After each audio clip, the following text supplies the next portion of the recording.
So, welcome back to another episode of Beardos Media. Now, in our last podcast, the topic of conversation was so what?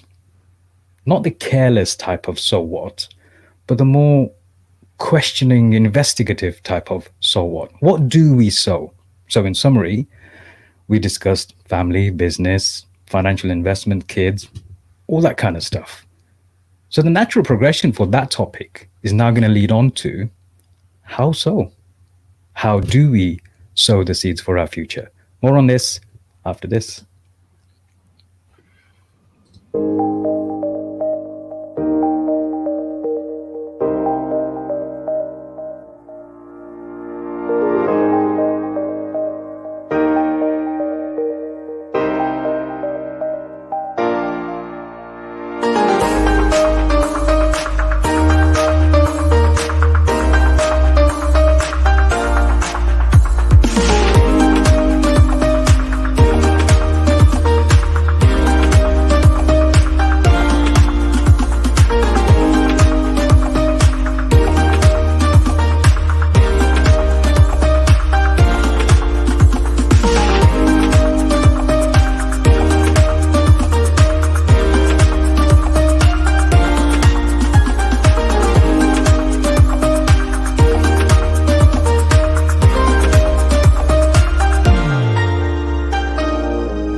So then, Ali, how so? How so? How so? I'm so glad we discussed what to sow. Have you done much sewing since then? Sorry? Have you done much sewing since then? I'm always sewing, man. I'm a very so kind of guy. Oh, you're a so kind of guy. Yeah, I'm a so kind of guy. Yeah, make of that what you will. But yeah, no, how to sew, and I think it's something that I don't know whether other people do this, but I find myself sometimes taking my eye off the ball. It's great to know what you're sewing, what you want to go about, what the prize is, what the goal is. Mm-hmm. But then, how easy is it to get distracted? You see what I mean? It's not it's not enough. And hence the reason for the show. It's not enough to know what you want to achieve. You've really got to know how to go about it. Okay, we discussed a number of topics last week. Well, not a number of topics, a number of things that people would tend to think about when it comes to sowing for the future, whether that be family related, whether that be business related, whether that be financial investments. We touched on a little bit of that. How have you in life come to sow anything? It could be anything, personal or business. How have you made the decision of what to sow, and how have you gone about sowing those things, apart from the buttons on your shirt? I've never done that, by the way. I should, didn't it? I think as for what to sow has always been pretty, I don't know, pretty basic. Is that the right word? So in terms of financial gain or career or income, family, these things, I guess you could call it bread and butter, because it's pretty much the norm, isn't it? I think everybody's trying to do that somewhat. Now, the way that I went about it for a long time, and I'm talking from early teenage years, in fact, if I'm not mistaken, I think I was in full-time employment before I was a teenager. Actually, yeah. From the age of 11, I've held down a full-time job. Mm-hmm. And at that age, you kind of... Well, one second. From the age of 11, you've held down a full-time job? A full-time job, working 6 nights a week. What were you doing at the age of 11? Was that even legal? The thing is, I was well over 6 foot, and I don't know if I didn't have a beard at the time, but I had a decent, alhamdulillah, I had a decent build and everything. So I kind of got away for a slightly older child, Okay. But at that time, we lived in a different world. It wasn't as strict as it is now. I think nowadays you have to be 13 to do a paper round. Yeah. You see what I mean? Yeah. Whereas then I was working nights. I was working, I think it was 11 o'clock on weekdays and maybe 12:30 or something on weekends, Friday and Saturday, Wow. making pizzas and yeah. I need But to I know mean, more. look, it was a different world, and I guess I was a lot more. Although I was mature for my age, I was quite immature in the sense that I knew how to go about what I wanted.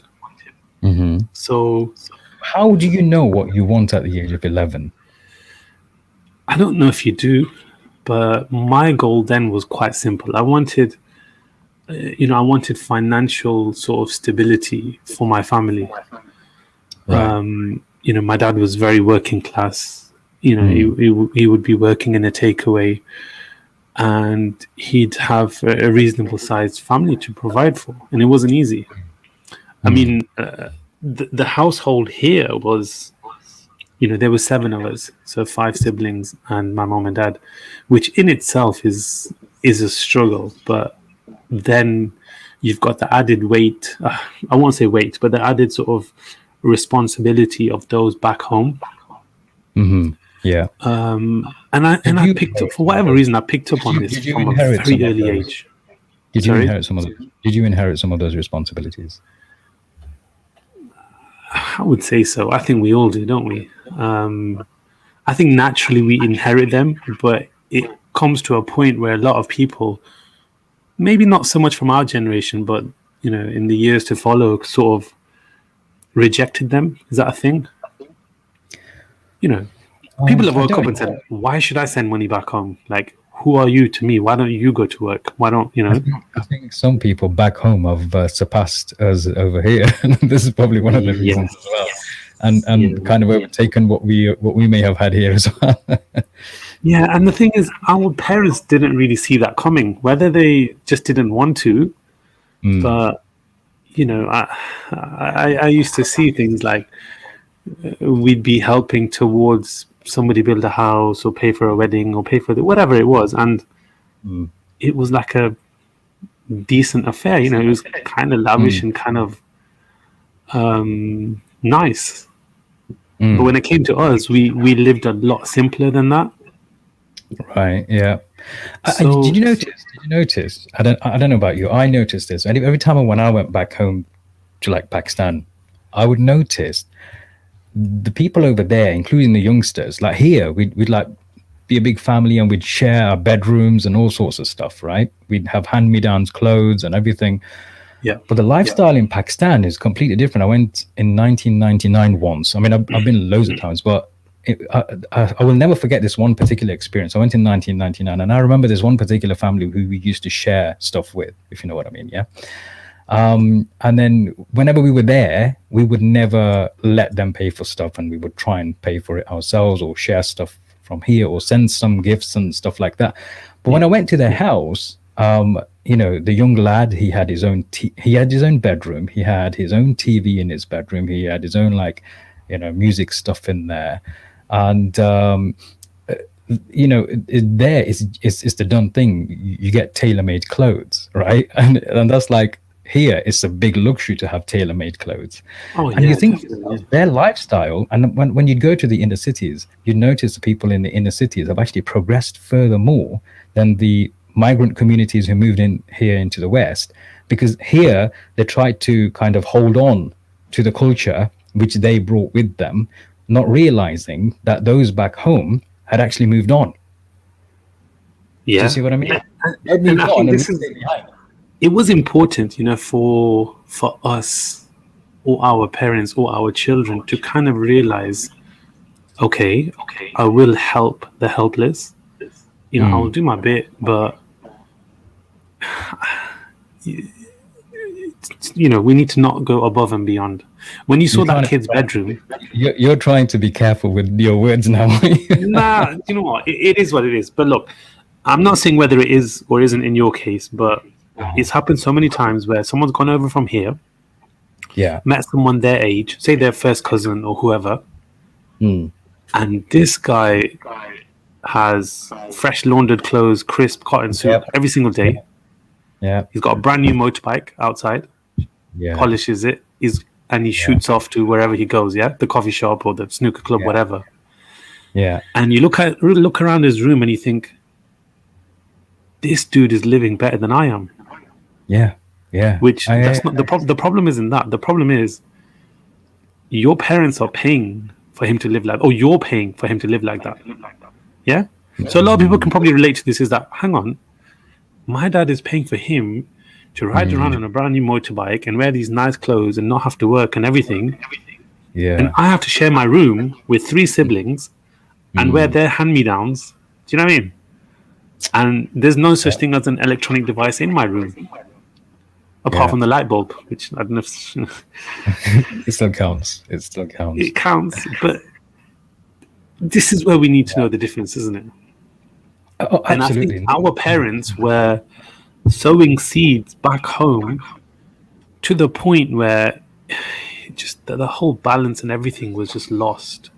And that's why there was a quite a large disconnect between working class fathers and their immediate families. So they became almost estranged to their own wife and kids, and bits of like resentment and everything else crept in. And that's where I say it's so important to have your eyes on the goal. Do you think by living that kind of a life inevitably sows a certain type of a seed in your children or the children of that family on how to progress in life or how to view life? Yeah, definitely. And look, if we don't know what the goal is, say you want to help someone, yeah, and you don't know what the goal is or what the what the destination is. The goal for a lot of people could be things like iPhones and iPads, and Rafi has just mentioned that. The helpless these days are demanding the latest iPhones and iPads, whilst we are looking hard just to pay rent and bills. Isn't that true? I remember going to Pakistan, and there was this dude that I'd never seen before, and I didn't know who he was. Obviously, he knew who I was because this That's why. Yeah, Valeti. And you've got the red passport. Everyone knows the red. And it's not the sense that he had. I don't want to say the audacity, but it's not the fact that he asked for a phone. It's and I still remember. It's probably 20 years ago. I remember the make and model. Like, he didn't just say, "Oh, yeah, I have to go to work," or sometimes I'm far away from the village and my parents are elderly and I've got no way of communicating.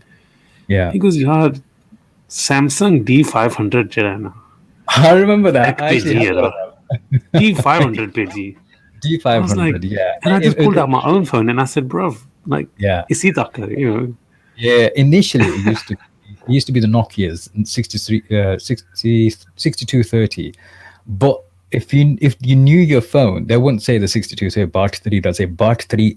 It has to be the I at the end of it. It has to be the Bart 3i model. So Ali, in terms of moving on as you've grown older in life and you've kind of experienced different things, how do you decide because we kind of touched on this last week in what to sow, but how to sow what you want to sow? What are the determining factors?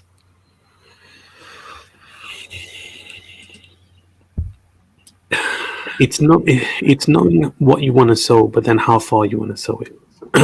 So it's knowing you want to help someone, but up until what point? Okay. Yeah? Forget someone. Forget everybody else. Let's talk about you. Or anybody who's listening in or watching from the audience. How, if you were to answer the question, how does one sow what they feel they need to sow? For me, I tell you, it's not an easy question to answer because there are lots of things which come into play. First of all, nowadays, before I was different. Nowadays, what I would always look at is, with what I feel that I may want to sow, does it align with my values? Yeah. Now, if they don't align with my values, because you have to have some kinds of values, otherwise you don't have any limitations and you don't have any anything to prevent you from overstepping your own rules or mark. Yeah. So the first thing is, values. And I think even if we look at this from a business perspective, when we, as business owners, when we think about what to sow in business, businesses have values. You know, you have to think about your PR, you have to think about your marketing, you have to think about your whole value system, you know, what your mission statement is, and all those kinds of things. And even as solopreneurs or entrepreneurs, we have to think about our personal branding. What is the image we're giving out, and how are we being portrayed, or how do we portray ourselves in front of the wider audience? More importantly, is this something that I feel is going to sit well within my value system? Because obviously, if it's something which goes completely against my value system, it's not going to be worth pursuing. Yeah, it might not be going against somebody else's value system, but for my own value system, if it goes against that, then I'm not going to pursue it. Okay, that's the first thing. That's the prerequisite for me. If I was to think about how to sow anything, that'll be the first thing that I will have to tick as a checkbox. The second thing that I would probably have to think about is my inner dialogue. What am I saying to myself? How do I feel about going forwards and doing certain things? How do I talk to myself about whatever it is that I'm thinking about sowing? Yeah. Now, if it's not a healthy, positive, you know, roaring, motivated kind of a dialogue that I'm having, maybe my mind's not there for it yet. It might just be the timing's not right. But if that inner dialogue tells me that, you know what, this is something that's definitely worth pursuing, chances are I'm going to have to think about what the end is going to be. The end is going to have to be in my mind for me to work out the steps to be taken towards achieving that thing. And then think about, well, what do I have to help me achieve it? Now, it could be financial. It could be a support network. It could be professional assistance. It could be, you know, legal assistance or financial assistance. It could be all sorts of different things. So when we're thinking about how do you sow anything, the first thing in my mind that would come is, number one, does it fit in with my values? Number two, what is the inner dialogue that I'm having about this thing before I pursue it? Number three, you know, what's the end? What's the destination? Work backwards from there, and then think about the steps that I have to take to achieve that thing, and think about, you know, not just, you know, in terms of tangible things or whether it be equipment or finances, but people. What kind of people do I need around me? Do you know what I mean? And then that goes. I suppose it fits in with personal and business goals. It fits in with personal and business things that we want to achieve. If we don't do it that way, there's a danger that either you're not going to have the motivation to go to see it through, because you mentioned that. For how long am I going to want to sow something? Now, if it's relating to yourself, then I guess it's going to be a long-term thing. But if it's not related to yourself, for somebody else, then you might want to put a time limit. Yeah. The time limit and distance limit, isn't it? Okay, look, the one of the most common ones that probably most of us share is going to be financial. Yeah. So is in order to, whether it's for a car, whether it's a house, whether it's just to have enough money put away, or just, sometimes it's just to be earning a certain amount. Sometimes people think, look, when I earn 30k, 40k, 50k, let's say I get to, I don't know, whatever number you have, right, 50k a year. That's my goal, is to earn 50k a year. Okay. Now, do you think people know what to do when they get to that? Do you think it's quite clear? Like, we've obviously thought out what we want. We want a new car. But then when you get the car, then what? Is it, do you know what I mean? Do you sit down? Do you reassess your life? Do you look at your goals and do you set new goals? Because that's as important as anything, isn't it? No. It's not game over. Churchill says no. People don't know what to do after that. So the question, I think most people, those people who have the vision, those people who have the vision, the desire, the competency, the aptitude, the attitude, all those things to achieve something and see it through, will probably know what to do after that with it. If they've planned it properly, and if it's blossomed or reaped from something they've sown. Yeah. But those people who haven't, and it's been like, we talked about this accidental millionaire thing. If you haven't gone through that process, then chances are you're not going to know what to do. If you've inherited it, then there's going to be something different. But when you've had to work yourself for it, then it's different. See, this is what I didn't have. Obviously, as an 11-year-old or a 13-year-old or a 14-year-old, I knew that I wanted to sort of, I wanted us to be easy. Like, I wanted the sort of the weight and the strain taken off my dad's shoulders. But other than just turn up to work every day and bring home money, I didn't know what else or how else to do it. So I got stuck in this cycle of just grafting for I can't remember how many years, I remember at one point I had to use somebody else's ID so that I could work night shift at this factory, because you had to be 18 to work on night, something to do with insurance or whatever it was, public liability. And I was, it was like 4 on. Yeah, you're gonna make me cry, man. No. You're gonna make me cry, man. I look back and I think, it's kind of shaped who I am today and how I am, because I knew the cutoff points for everything. Like, I've never gone overboard. I've never exaggerated. I've never, bought anything meaninglessly. And I'll teach my kids the same, is that you can be comfortable, but I'm not going to sort of give you anything that's going to take away either your appreciation of what it is or make you miserable the moment that, let's say, for example, you're unable to afford it, or it's taken away from you, or you have to go without. And my kids now understand that. It used to be the point where, why can't we just get it? Why can't we just have it? It's just this much. It's just that much. May says it has made you the really nice guy you are today. I don't know about nice. I actually put up a post earlier saying that I'm not a nice guy. Who said that? Oh yeah, the post. Yeah, I saw that post. Yeah. So okay, I think it's in terms of, because obviously we keep going back to how it was a progressive kind of journey for you. This is feeling like an interview. This is quite fascinating. I've never done this with you before.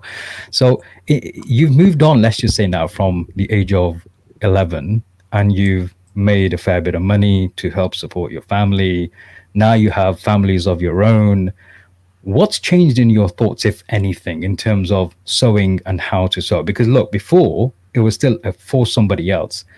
Have you ever, or has the thought changed from supporting others to kind of self-care and loving yourself a little bit more, buying yourself things a bit more, and changing where that what you're sewing and where it goes?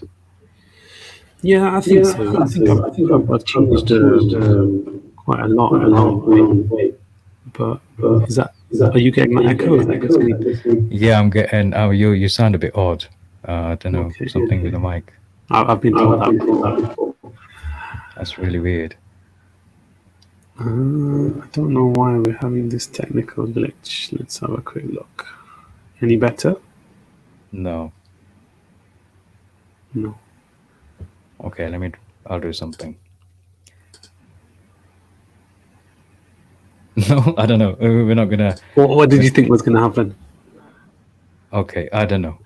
But yeah, just continue. I think if we continue. Yeah, we can work on that later. So I forgot what the question was now. It's kind of yeah. How have things changed? Like, before, you were 11 years old, you started working. The seeds you sowed, or you had sown, were for a particular purpose, and that was to help your father, to help the families back home.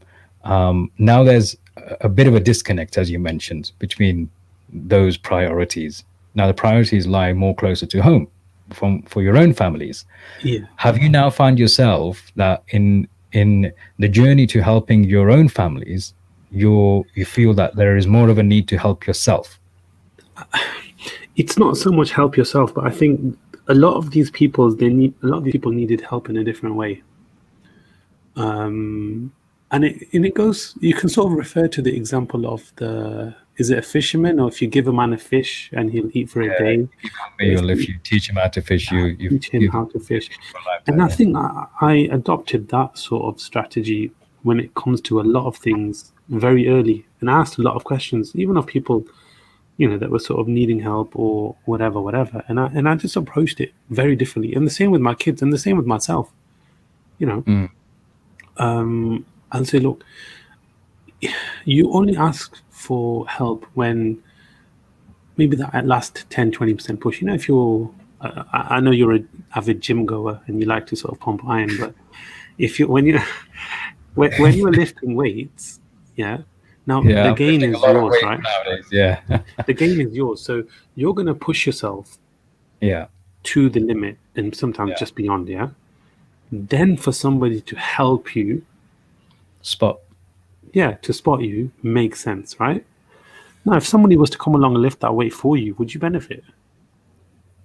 Of course not. And that's the difference. And I think that's probably a mistake that a lot of people were making before. So you've got to strategize it all the way through to the end. The end game is everything. And if you've not got that in mind.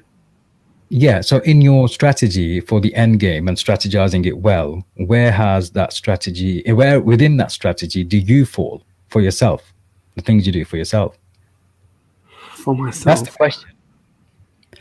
Look, for me, I'll be honest. For me, there's a reason why on aeroplanes, when you get given the emergency training at the beginning, they tell you to put the life vest on yourself and the mask on yourself before you try and help somebody else. If you can't help yourself first, you're not good to anybody else.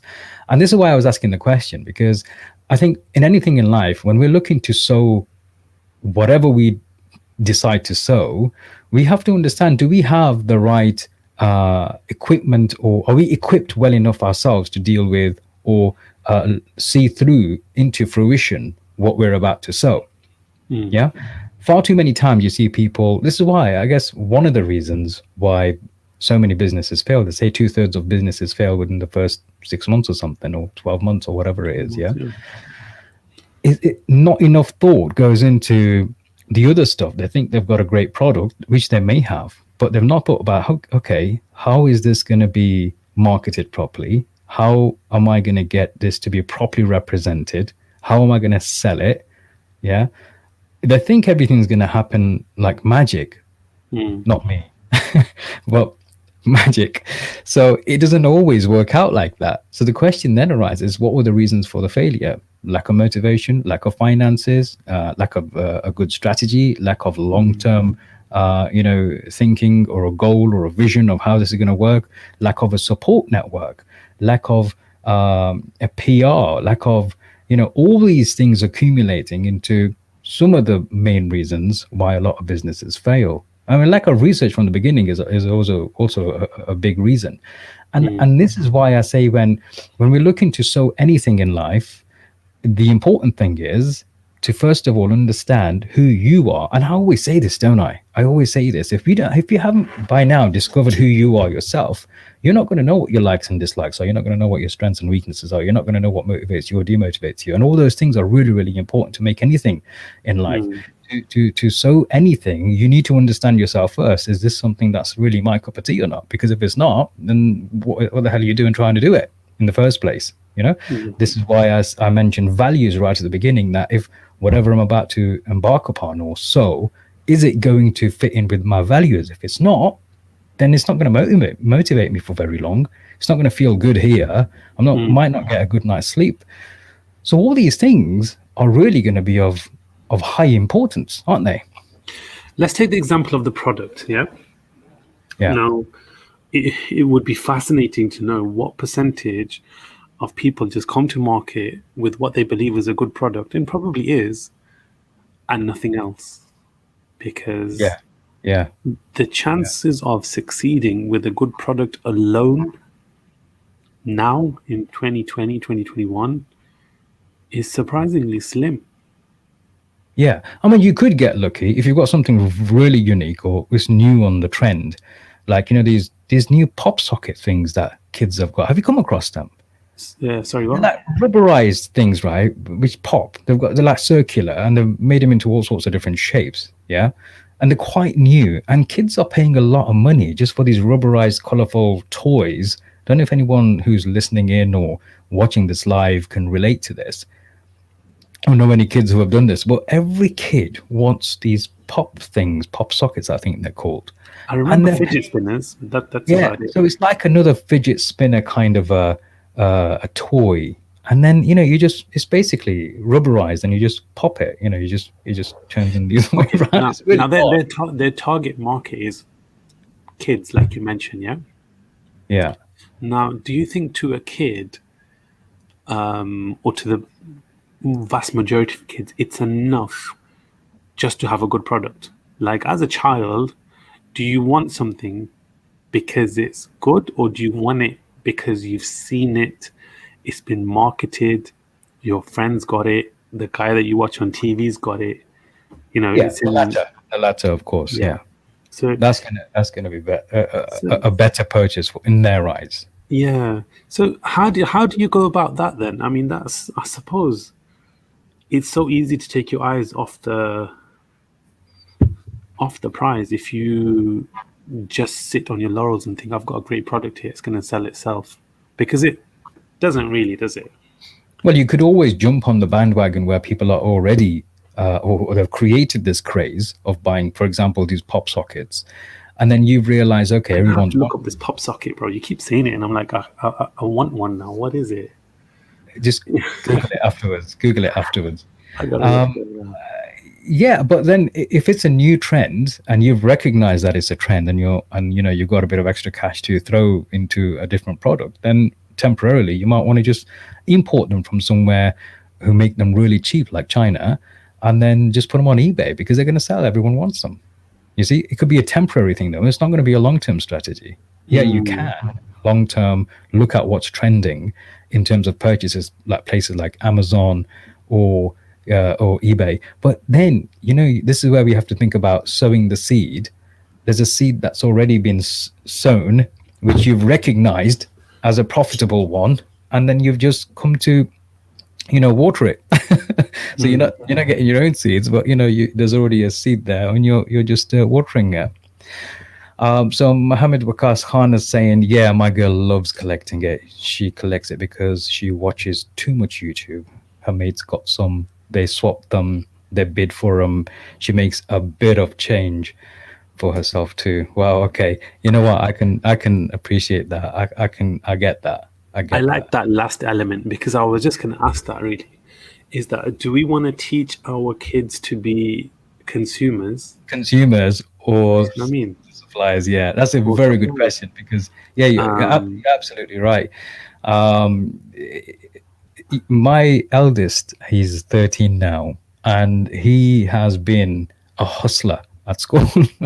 He's been a proper hustler at school. He's always kind of exchanged items or got people to buy items from him, which he'd got on sale. And that's exactly going back to what you mentioned earlier. Saida says, interesting. I watched a Marcy short documentary just before the show, and the take-home message there was, whatever you were raised with becomes your truth. Yeah. So working full-time as an 11-year-old here and now is virtually unheard of, but in deprived nations, it is probably the norm even today. So your reality dictates what you can sow, and then your life journey shapes what you're able to sow. And this is a dynamic program that is ever changing. Excellent, very interesting comment. That very interesting comment. You can't disagree with that. I no, think. you can't. And do you ever?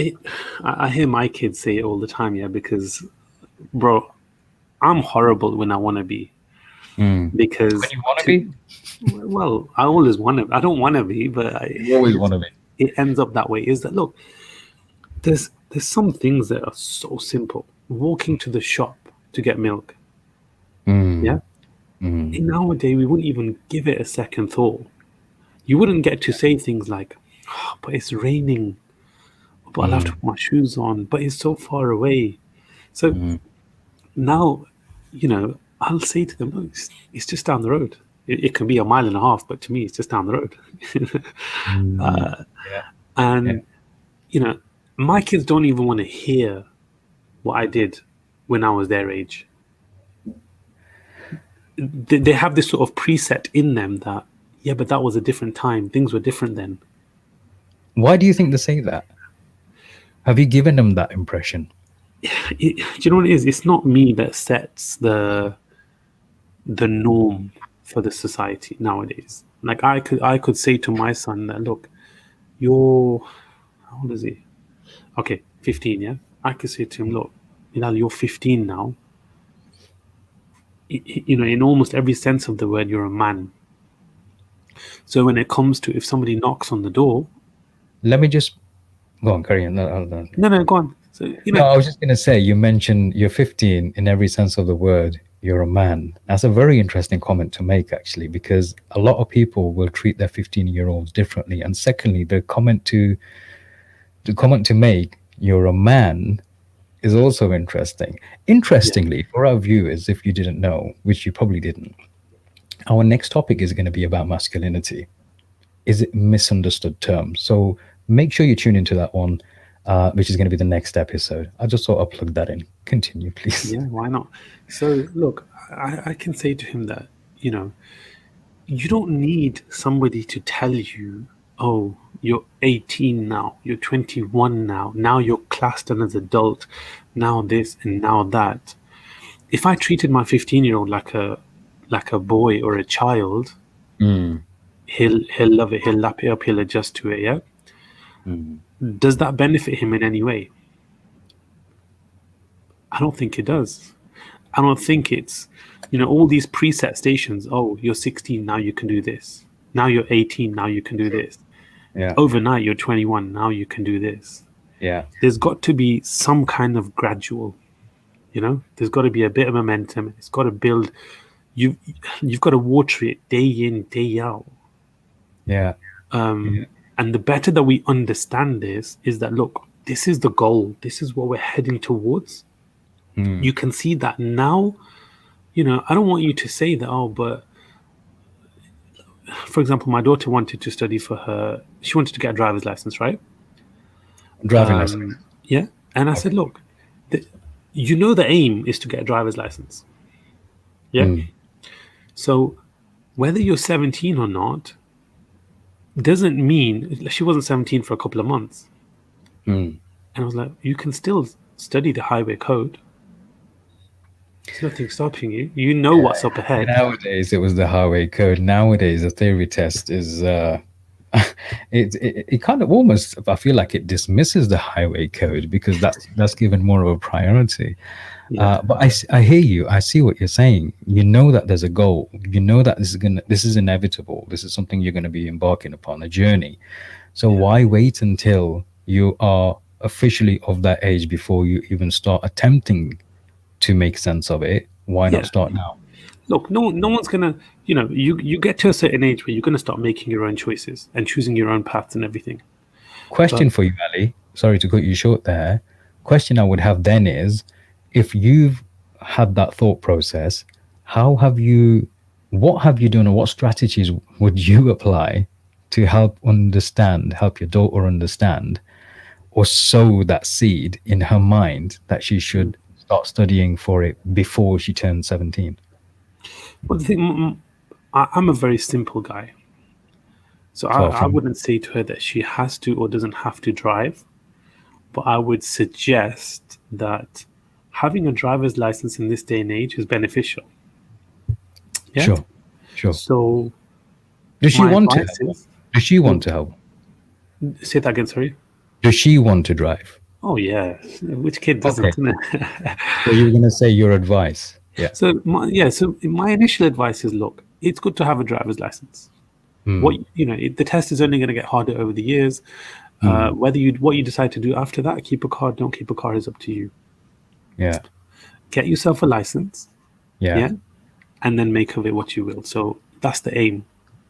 So here's Now, my observation on that approach. Because you gave her advice, what I find is, and some of the viewers who are connected with me on Facebook or LinkedIn for a while now, they will know that I sometimes train around twice a year before the pandemic was introduced.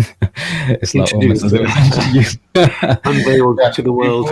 before the pandemic came about, I train senior council leaders on influencing negotiation and sales skills. Yeah, and this is why I asked the question, what was your strategy? And your response was, obviously you gave her advice as a father would. I often find giving advice isn't the most potent way of planting a seed, because you're Okay. telling. The best way, the more potent way of planting any kind of seed is asking the right question for them to answer in which the answer lies, almost like a coach would. Okay. But the answer is the answer that you want to hear, but they don't know that yet. It has to be thought of in the right way. This is something we do in NLP as well, and in the sales training that I deliver. But the best way to influence, sow a seed, motivate, and all those things in anybody is not to tell them or dictate to them. Because once you do that, the decision is not going to be theirs, it's going to be yours. You told them to do something. For them not to commit to it, it's easy because it wasn't their decision in the first place. Mm. But if you ask them the right question and you ask them to do things or ask them about, for example, let's take the example of the driving lessons, right? Or Mm. your daughter wanting to drive. So the question that probably would have been asked is, do you even want to drive? If the answer is yes, why do you want to drive? Then whatever the reasons she gives you, I hope she's not listening, by the way. You might be applying this to her later. Then the third question after that, follow up question might be, okay, we know you want to drive. You've confirmed that these are the reasons that you want to drive. When can you drive? Oh, until I'm 17. Okay. Do you, are there any restrictions why you can't prepare for it before then? Obviously, no. She might say, yes, I can't drive. Okay. Is there anything else you can do? Probably Mm. learn something. Okay. Is there any reason why you shouldn't be learning something? Not is there any reason why you should be, but is there any reason why you shouldn't be? Yeah. Yeah. So the answer is okay, no, there isn't any reason why I shouldn't be learning straight away. Okay. So what do you think you should do given all that? Yeah. Then the decision is theirs. Yeah, I would say my approach is quite very similar to that. I'm just a little bit more matter of factly about it. But yeah, I think that's the best way to do it, because that way Sometimes these finer nuances play a big role. they've made that decision, haven't they? And Yeah. they've decided what they're going to go ahead with. Yeah. Yeah, it's a pretty smart way of putting it. I do that every time. Got to watch out for you NLP guys, man. Next time you ask Yeah, me, next time I take on a role of any kind. do you want to pay for dinner? Like, do you want Why to buy me a wouldn't you kebab? want to pay for dinner? Why wouldn't you want to drive? You know, Yeah, why? exactly. Yeah. Oh goodness. So yeah, these are things that we could obviously learn. Now, again, this comes back to the original question, doesn't it? How do you sow? So this is one example of how you can sow, or people can sow an idea or a goal or something in people's minds. Obviously, it shouldn't be used in a negative sense or to manipulate people, but in a negative way. Obviously, there's also positive manipulation from the fields of psychology and all sorts. So, in a positive way, this can be used to have that dialogue with ourselves as well. And again, I say this, it comes back to self-coaching, or whether we're doing it with our, our family, kids, business associates, or whoever it might be, supplier, whoever it might be. Asking the right question is always going to be important, and coming to that answer for yourself is going to be even more important. Now, if that answer is not your own answer, it's been adopted, then you're less likely to have the motivation to continue through it than if you had come to that conclusion yourself, because then you're owning it. You're owning that decision. Mohammed Wakas says, I'd like to keep my kids as kids until they grow until they have to grow up. They see us as adults, so surely they know what is required from them. I work hard as many hours. I'm in transport and have a car business. I have them around me and around my cars. So hopefully they have an idea what work is. We load cars, we fix cars, we talk cars. We know I work hard and I play as hard. At the same time, they are allowed to chill and let me work. I think I've just been off topic or I'm starting to rant. I'd like No, to. it's not a rant. I think it's a respectable approach. If it works for you, it works for you. It's great. Now, The as bottom for line is, example, I don't know yes, sir. what age these kids are. Should Yeah, kids be allowed to be kids? Yeah, definitely. of Why course, shouldn't they? of course.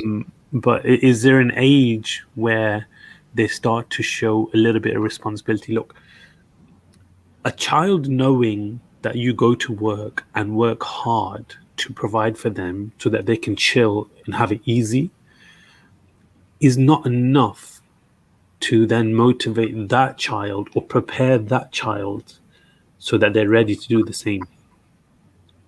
If anybody said that was the case, I agree. I would disagree with them. I don't I think agree. that's the way it works. I I think if agree. you can't teach a child the value of anything, forget about the price, but the value of anything, Mm. you're doing them a disservice. Yeah, well, Mohammed Wakas has mentioned his children are 13, 11, 10, and 4. Those are still very young children and they're very impressionable. I think most children of that age, or most of your kids, are going to be at an age where they want to have some kind of affirmation or consistent, continued confirmation that they're doing well. The Yeah. problem we have in within our culture, particularly, is a lot of parents don't have that, um, complimentary behavior. They're quick Mm, to step up and tell the child off when they've done something wrong, wrong. but Yeah. they're rarely found to be complimenting them or telling Mm, them, wow, you've done amazing, celebrating their success, especially in front of other people. Yeah. So behind their backs, they might even say, oh, my kid, this, my kid, that, they've done this, they've done that. In front of their child, they won't show that for some reason. They feel there's a something preventing them from. I mm. think that's possibly learned behavior as well, is because of the way they were brought up. Our elders are more like chittar lekar judo ne, you know Well, what I mean? And they would have on this that job. well done note, there's look, Yeah. it works and it doesn't work. It does need to be done, but It then only works, Ali, if there's a balance. balance. Yeah. There has to be a Okay. Let balance me of give you an being example. Yeah. aggressive and So saying well done. I've got a 6-year-old, and he is the most Yeah, yeah, generous, giving soul that I know. Like, yeah. He is a real he's very entertainer. mature for his age. Like, he's He is, advanced yeah. from his years. Some of the things he comes out with, but this kid can afford anything and everything Mm, because he's got some money in a tub. mm. Last time he wanted something he'd seen on YouTube, one of these RR8 or something, some Star Trek. What's the robot called? I have no idea.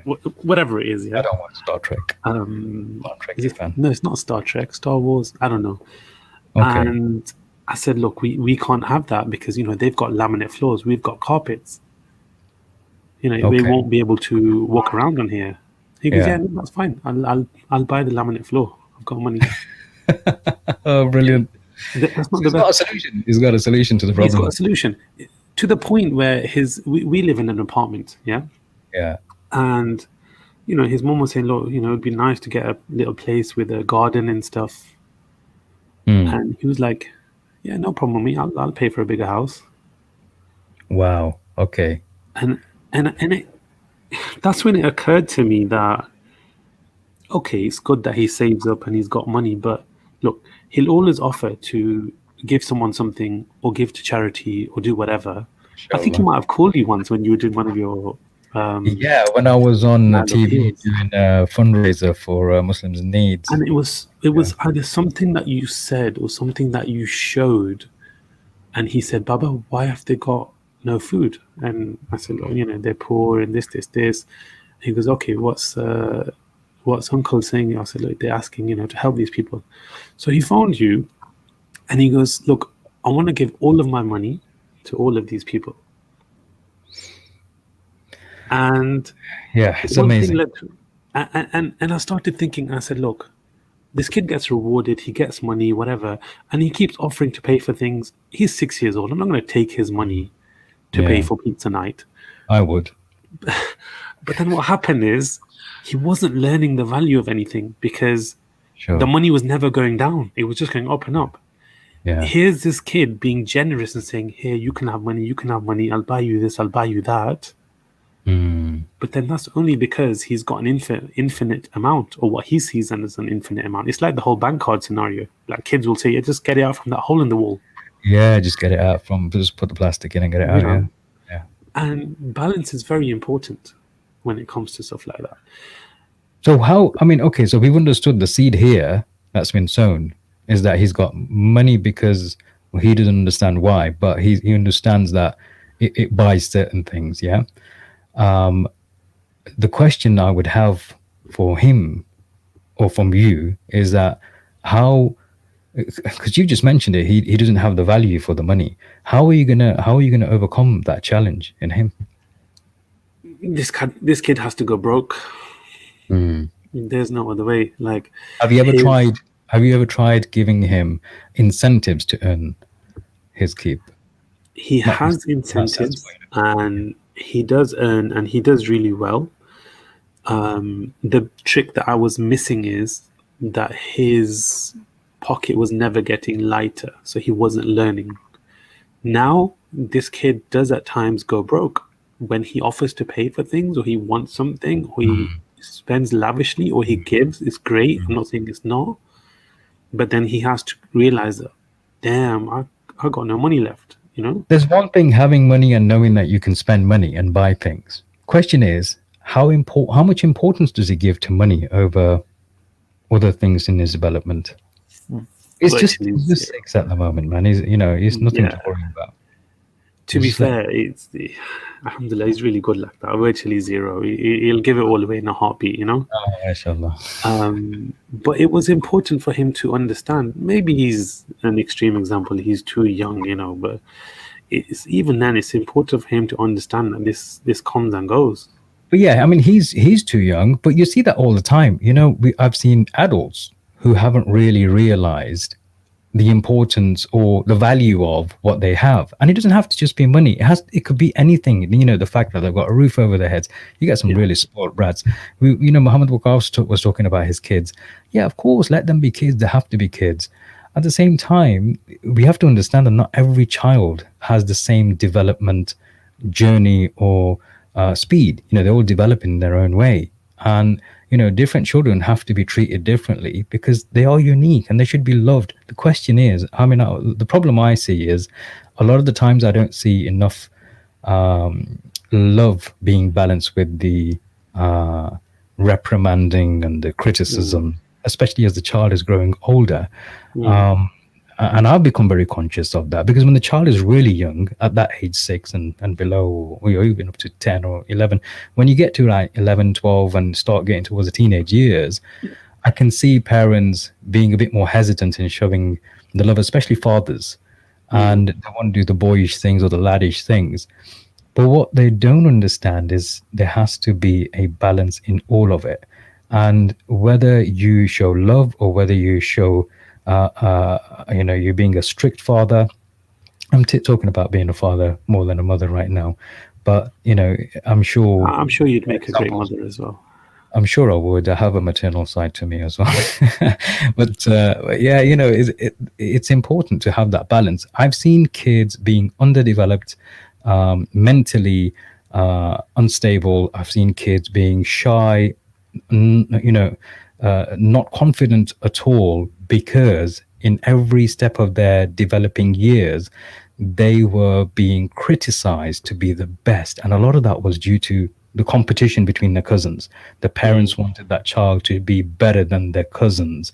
We were better than them kind of syndrome, keeping up with the Joneses theory. So a lot of the times, those kids who have somewhat lost out on a playful, joyful, loving childhood, it's mainly down to the fact that they're trying to live a life which belongs to their parents.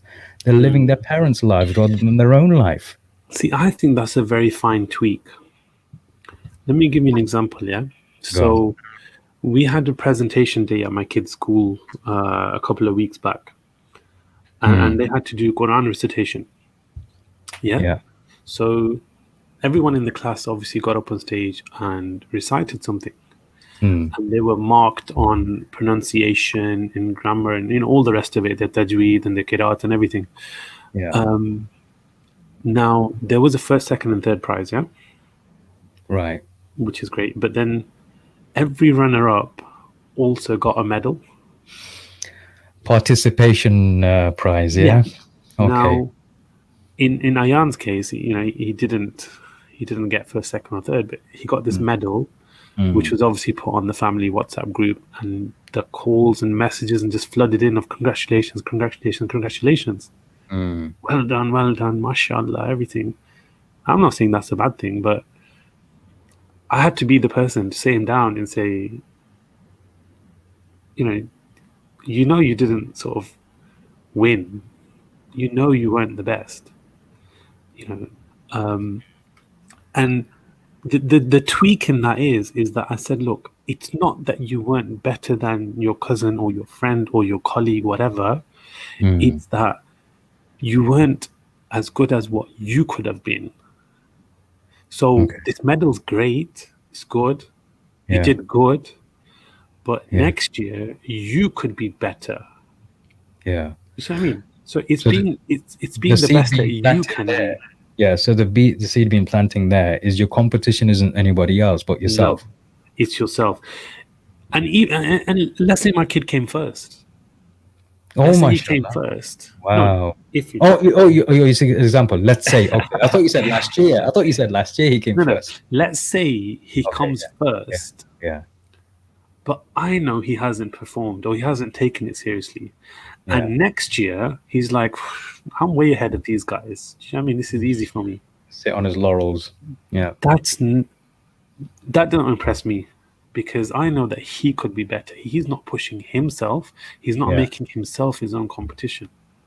Okay. So, appreciation and all of that is great, but it's that fine tweak, isn't it? And I think that's really important. So we're coming towards the end of the show now. As a final takeaway, Ali, in your opinion, as a summary, what would you say are the things to look out for when we're sowing anything? How to sow? How do you sow? I think my final summary is eyes on the prize. And I think you mentioned it earlier that, focus on what you want to get to and then work backwards or visualize it backwards.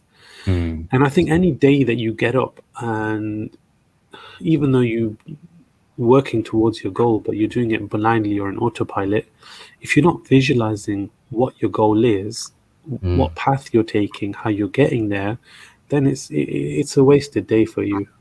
Planning, absolutely. Cool. I concur. I think going back to the points that I mentioned right at the beginning, for me, if I was to sow anything, first of all, I would need to understand why am I sowing something, and what the purpose behind that is. Number two, does it fit in with my values? If it fits in with my values, what's my inner dialogue? What are the conversations I'm having with my own mind about whatever it is I'm looking to sow? Like you said, the end in mind. Think about the end in mind and work backwards, and then do the planning according to my support network and getting specialist advice. And overall, whatever it is, try and make it for the betterment of people rather than to the detriment of people, and that will also reflect on my own characters. Like I always say, isn't it, Ali? If what we believe in is not reflected in our character, then what we believe in is not important. Absolutely, I agree. On that note, ladies and gentlemen, we've come to the end of our show. So thank you for sticking around and all these wonderful comments. Very, very enlightening indeed. So don't forget, next episode is going to be about masculinity.